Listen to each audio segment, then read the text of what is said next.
Un saludo y bendiciones a todos en el nombre de Jesucristo. Estamos aquí con puntos importantes de la escuela sabática titulada Un mensaje de Jesús a las 7 iglesias. El primer punto que vamos a enfatizar es Jesús suple la necesidad. La historia que encontramos en las iglesias es una historia de necesidad.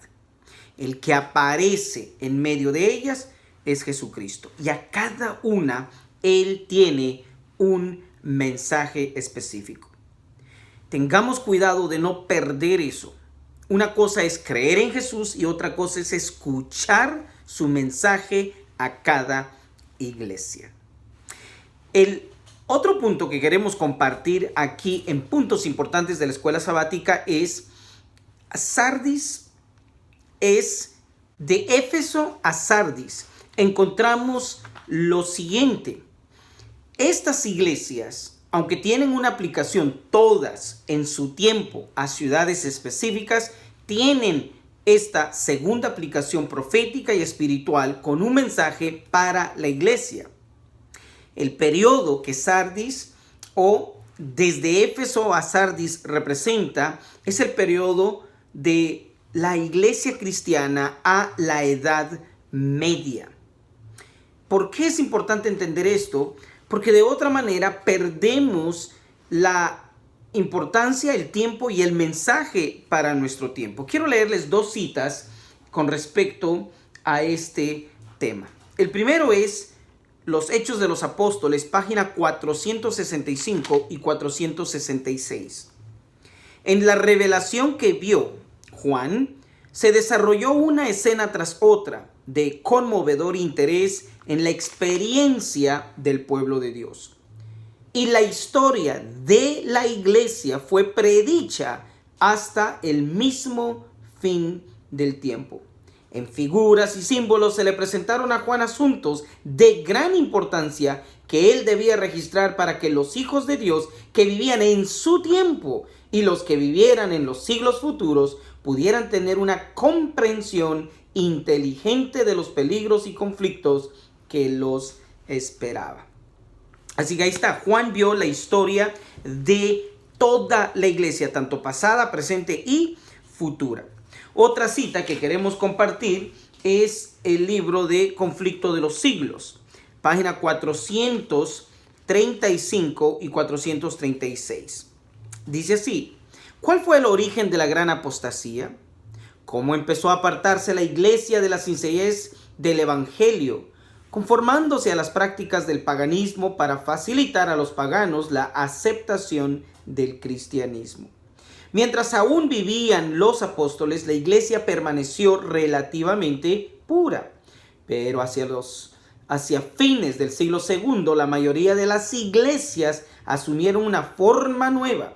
La sencillez primitiva desapareció e insensiblemente, a medida que los antiguos discípulos bajaban a la tumba, sus hijos, en unión con nuevos convertidos, se adelantaron y dieron nueva forma a la causa. Así que vemos, la iglesia empezó, pierde su primer amor, lo encontramos en la primera iglesia y así fue declinando, bajando hasta el punto que cayó en una completa apostasía. Luego tenemos un punto más, Filadelfia, hermandad, amor entre hermanos.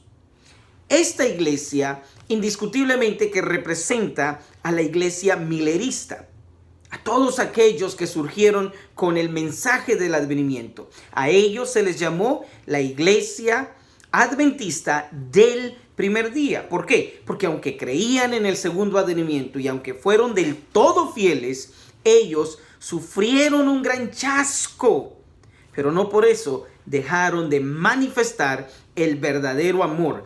Filadelfia, adventistas del primer día. Y pueden encontrar mucha de esta información en Primeros Escritos, Conflicto de los Siglos y muchos otros libros del espíritu de profecía. Y así venimos a uno de los puntos sumamente importantes en lo que es la séptima iglesia, Laodicea. Claramente está descrita su situación, su condición en Apocalipsis capítulo 3, versos 14 al 20. ¿A quién representa? Es interesante que ustedes notan en la escuela sabática se habla de todo, historia, puntos relevantes, históricamente hablando, las condiciones de manera general. Y eso es cierto y es aceptable.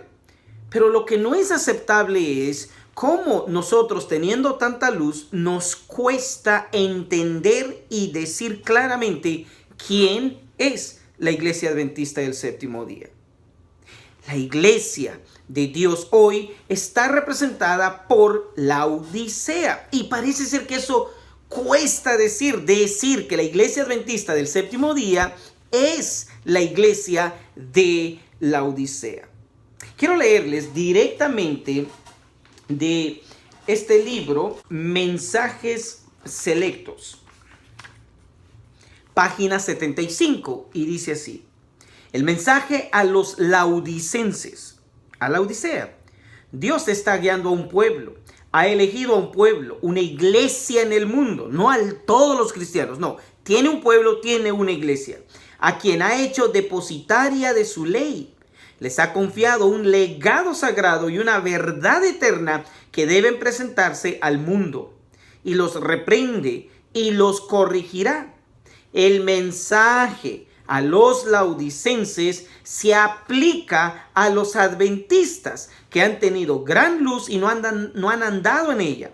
Los que han hecho gran profesión de fe, pero que no se han mantenido al mismo paso de su guía, son los que serán vomitados de su boca, a menos que se arrepientan. Allí está claramente. Laodicea es no los cristianos como lo presenta la escuela sabática, los cristianos. No. Son los adventistas del séptimo día. Yo no sé, hermanos, si solamente queremos utilizar el término adventista del séptimo día cuando hablamos positivamente. La verdad es de que si hay un mensaje, el más fuerte, el más directo, el más claro de la peor condición espiritual, es Laodicea. Y esa es, lamentablemente, la condición de la iglesia adventista del séptimo día.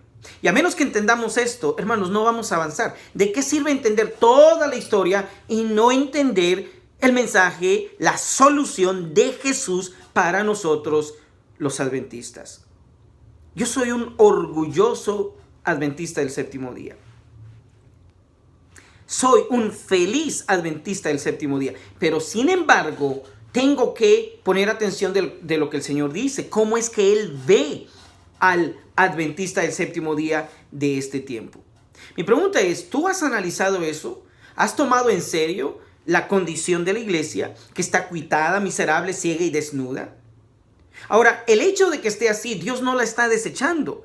Al contrario, así como Él tuvo un mensaje de reproche para las primeras iglesias y reprendió y les dijo exactamente, a una le dijo, oye, tú estás muerta.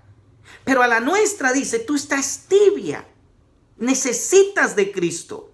Y les voy a compartir 3 puntos cruciales e importantes. Número 1, Él ve que estamos pobres, aunque nosotros nos creamos súper bien. Pobreza espiritual. Número 2, ve que Laodicea no entiende su necesidad de oro. O sea, tiene todo, pero no tiene oro. Y el oro tiene que ver con Cristo, tiene que ver con su verdad, tiene que ver con la pureza, tiene que ver con el siguiente punto. ¿Por qué es que Él le ofrece oro a Laodicea, a la iglesia adventista del séptimo día, y no a las demás iglesias? Porque esto no se resalta si está allí también en los mensajes. Y el espíritu de profecía está lleno de estos puntos. Les voy a compartir una razón. Hay muchas otras, pero voy a compartir una razón. Número 1. Cuando leemos en Apocalipsis capítulo 1, versículos 12, en las versiones generales dice, y me volteé y vi y escuché la voz de uno que hablaba conmigo. Y vueltome atrás vi 7 candeleros de oro. Eso es lo que dicen todas las versiones en español. Sin embargo, la versión King James en inglés, que es a la que debiéramos de estar más apegados, especialmente cuando estudiamos profecía, encontramos este punto importante. Dice, estoy leyendo la versión King James en inglés, y dice así: And I turned and see the voice that speak with me, and being turned, I saw 7 golden candlesticks.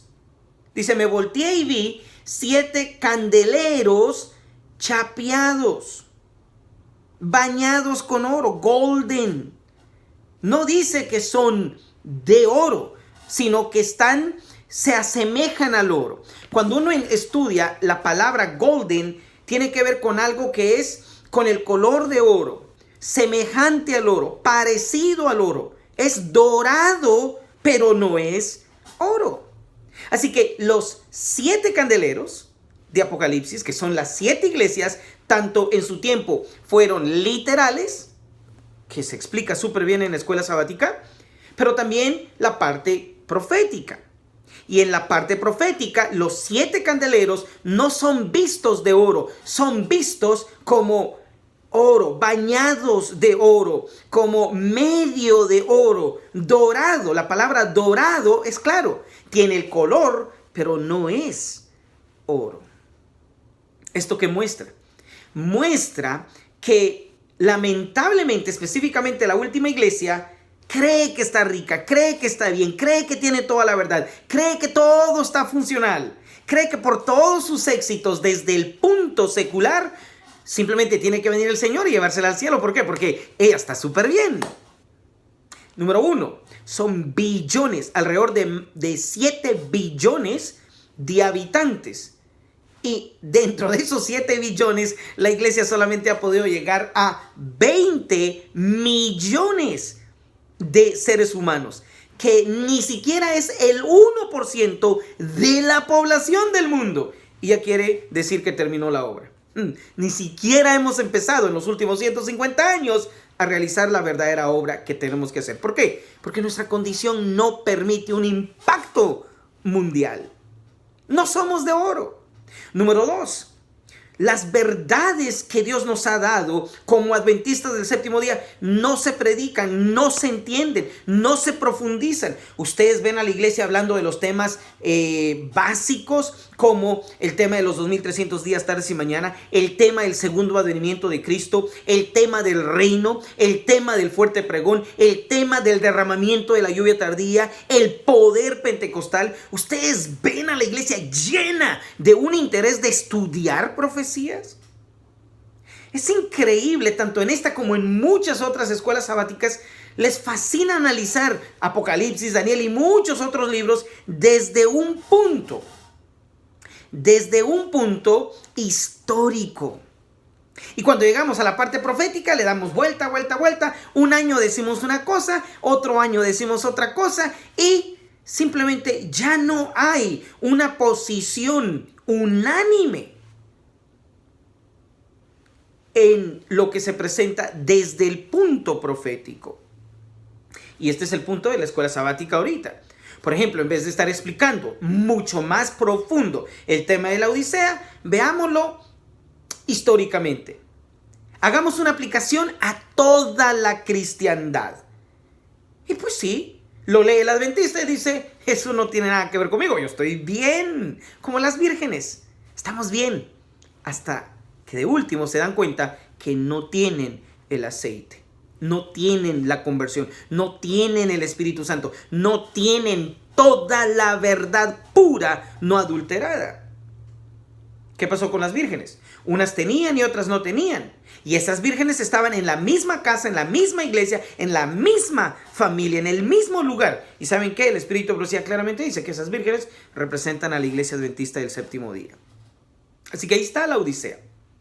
Los candeleros, en la versión King James, claramente vemos de que no son de oro, sino están chapeados. Tienen entre un poquito de oro, un poco de metal, no todo es oro. Y hoy día simplemente tenemos que hacer esto. Escuchemos los sermones. ¿Cuánta verdad tienen? ¿Cuánto oro tienen? ¿Cuánta comida sólida tienen? Veamos a los miembros, nosotros los miembros, desde los líderes, ¿Cuánta espiritualidad hay? ¿Cuánta consagración hay? Ustedes ven a las iglesias dedicadas a la oración, al estudio. Hoy día ya ni el sábado se guarda completamente, mucho menos entre semana. Ir a la iglesia, participar de una vida espiritual, eso es cosa del pasado. Y sin embargo, no queremos aceptar el mensaje de Cristo a la Odisea. Entonces, cuando vamos al libro de Apocalipsis, capítulo 3, y leemos específicamente en el versículo 18, yo te aconsejo, le dice, el consejo a la Odisea, a la iglesia adventista del séptimo día, a su pueblo. Yo te aconsejo que compres de mí oro, no dorado, no chapeado, no parecido, sino oro puro. Dice, probado en fuego, para que seas hecho rico. Si tenemos oro, ¿para qué nos ofrece oro? Es porque no tenemos que nos ofrece oro. Mis hermanos, el oro representa el verdadero amor de Cristo. El oro representa la pura verdad, no adulterada con ciencia, con teología, con interpretaciones que no van con dos cosas, con la Biblia y el espíritu de profecía. Puede funcionar desde el punto histórico, puede funcionar desde una explicación teológica, puede venir de una grande universidad. ¿Y eso qué? Para Dios sigue siendo espurio, sigue siendo sin validez, siguen siendo sin el oro puro, sin la verdad no adulterada. Y les puedo dar muchos otros ejemplos donde el Señor utiliza el término oro como símbolo de pureza, de integridad, de completo, de un todo que viene de parte de Dios. Y eso aún no lo tenemos. De otra manera no le estuviera ofreciendo a la Odisea oro puro. Y el tercer punto en estos mensajes que él le da a la iglesia está la parte que en el versículo 20.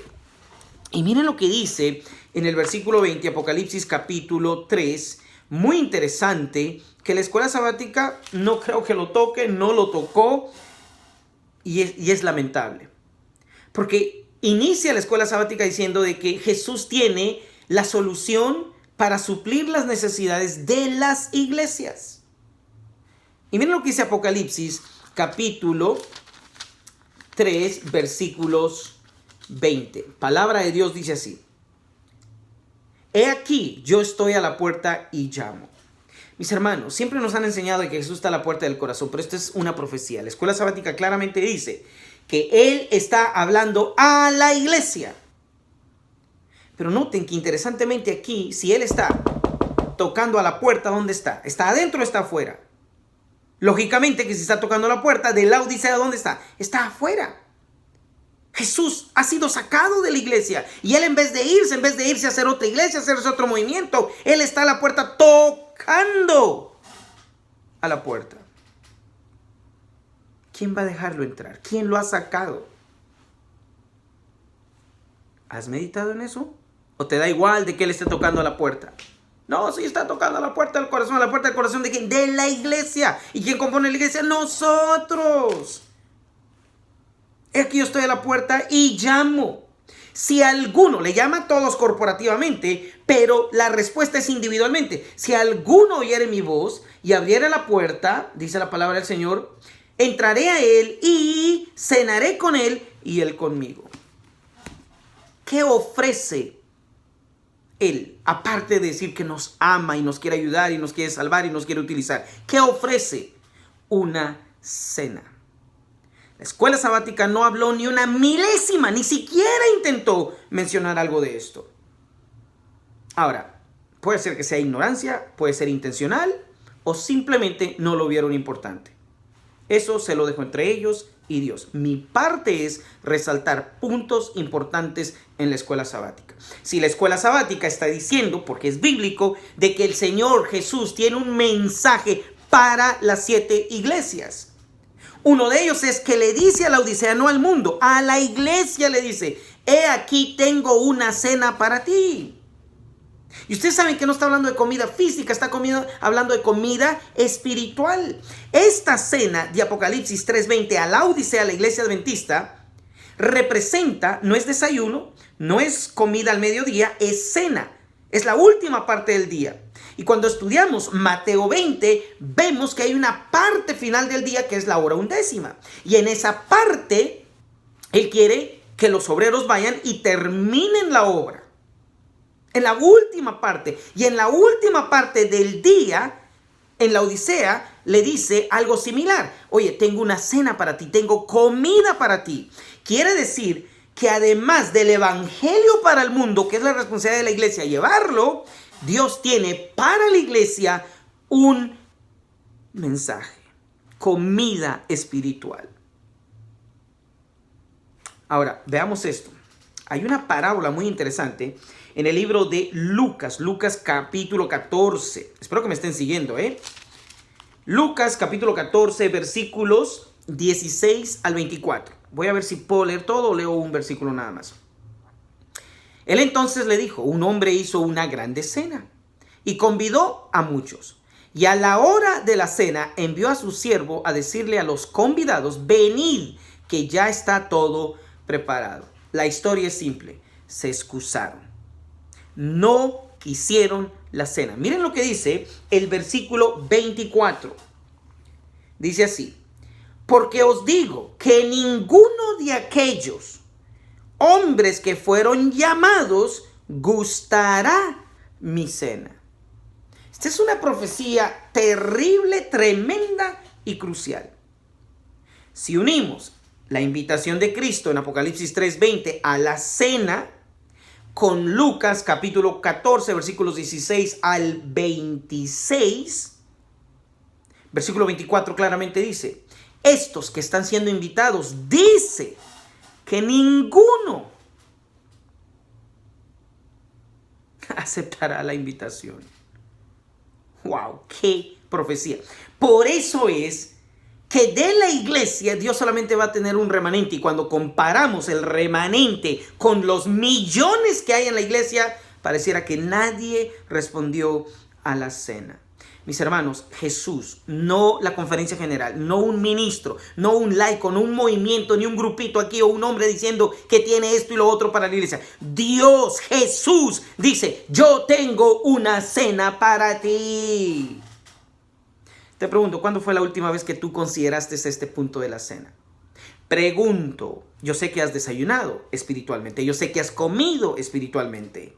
Mi pregunta, y yo sé que también te has comido un snack de vez en cuando, en los sermones, en las escuelas sabáticas, en los programas de la iglesia. Pero, ¿estás cenando? La cena no es el desayuno, doctrinas básicas. La cena no es la comida del mediodía, las doctrinas que nos han hecho adventistas del séptimo día. Entonces, ¿qué es la cena? Es un mensaje de reforma, es un mensaje de reavivamiento, es luz que viene a iluminarnos el resto del camino, que nos empodera como adventistas del séptimo día, nos capacita, nos permite calificar, prepararnos para recibir el derramamiento del Espíritu Santo y experimentar una experiencia que aún no hemos tenido. Entonces, habremos aceptado el oro que no tenemos como candelero. ¿Por qué? Porque estamos chapeados, estamos semejantes, aparentamos ser oro, pero no lo somos. Ahí está. Mi pregunta es si me estás entendiendo, si vas a hacer una aplicación correcta de esa invitación de Jesús a la Odisea. Mi pregunta, ¿lo compartirás? ¿Lo dirás? Te lo dejo a ti. Yo estoy cumpliendo y llevo años cumpliendo con este punto. Dice el espíritu de profecía, hablando de la cena de Lucas, voy a leerles ya una parte final en Palabras de Vida del Gran Maestro 188 y 189. Cada vez que rehusáis escuchar el mensaje de misericordia, refiriéndose a la cena, os fortalecéis en la incredulidad. Cada vez que dejéis de abrir la puerta de vuestro corazón a Cristo, llegáis a estar menos y menos dispuestos a escuchar su voz que os habla. Disminuís vuestra oportunidad de responder al último llamamiento de la misericordia. No se escriba no se escriba de vosotros como del antiguo Israel. Efraín es dado a los ídolos, déjalo. No llore Cristo por vosotros como lloró por Jerusalén, diciendo: cuántas veces quise juntar a tus hijos, como la gallina sus pollos debajo de sus alas, y no quisiste. He aquí os es dejada vuestra casa desierta. ¡Wow! Una aplicación directa a nosotros, a la iglesia. Espero que no cometas el error de rechazar a Dios, su mensaje, su Santo Espíritu y las claras declaraciones del Espíritu de profecía. Ahí están puntos importantes de la escuela sabática. Deseo que te beneficien, te hagan crecer y nos humillemos y oremos. Señor, ¿cuál es esa cena? ¿Cuál es ese mensaje? ¿Cuál es ese oro? Yo quiero llegar a ser una iglesia, un candelero todo de oro y no algo que trata de ser o está chapeado o está bañado. Si te gustaría estudiar más este tema, puedes hacer un par de cosas. Número 1, puedes contactarnos en laverdadprofetica.com. 2, puedes escribirnos en nuestra página de Facebook y podemos enviarte más información sobre este tema. O 3, te invitamos a que estudies el tema de Zacarías capítulo 4. ¿Qué encontramos ahí? Encontramos un candelero no chapeado, no bañado con oro, sino un candelero todo de oro. Quiere decir que de los 7 candeleros de Apocalipsis 7:12, que son las iglesias, específicamente una de ellas es la iglesia de Laodicea, la iglesia adventista, que no tiene oro, alguien va a responder, porque los que respondan a la cena y reciban el oro probado en fuego, el oro puro, en la verdad, en la presencia, en la experiencia con Dios, ellos se convertirán en el candelero todo de oro de Zacarías capítulo 4. Allí quiero estar. Mi pregunta es, ¿dónde quieres estar tú? Mi gente, mis hermanos, estos son los puntos importantes de la escuela sabática para este sábado. Bendiciones. Espero escuchar de ustedes.